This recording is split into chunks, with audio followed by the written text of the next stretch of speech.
તો તાપી જિલ્લામાં સર્વત્ર પાણી છે। તાપી જિલ્લામાં સ્થિતિ વરસી છે। નદીઓમાં ઘોડાપૂરની સ્થિતિ સર્જાઈ છે। આ ઉપરાંત નદીના પ્રવાહમાં પણ જે ઘાસચારો હતો પશુઓનો તે પણ તણાઈ ગયો હતો।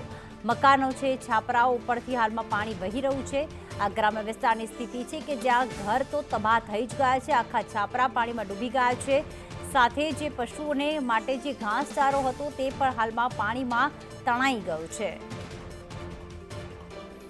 તો ત્યાંના ધારાસભ્ય અમારી સાથે જોડાઈ ગયા છે કુંવરજીભાઈ હળપતિ। કુંવરજીભાઈ નમસ્કાર, સ્વાગત છે આપનું સંદેશ ન્યૂઝમાં। તાપી જિલ્લામાં પૂર જેવી સ્થિતિ છે, હજી પૂર ન કહી શકાય પરંતુ પાણીનું વહેણ સતત વધી રહ્યું છે, ત્યારે તંત્ર દ્વારા હાલમાં શું કામગીરી કરવામાં આવી રહી છે? તાપી જિલ્લામાં સર્વત્ર વરસાદ થયો છે। ઉપરવાસમાં પણ વધારે વરસાદ પડ્યો હોય અને તેના કારણોમાં તાપી જિલ્લામાં રેલ જેવી પરિસ્થિતિ હતી, પરંતુ તંત્રએ સાવચેતીપૂર્વકના પગલાં લઈને દરેક ગામડાઓની વિઝિટ લઈને સર્વે કરવામાં આવી રહ્યું છે।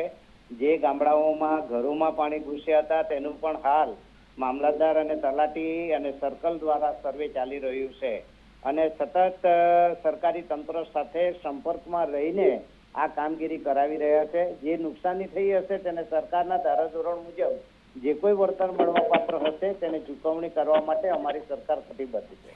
કુંવરજીભાઈ, કેટલા લોકોનું સ્થળાંતર કરવામાં આવ્યું છે અત્યાર સુધી?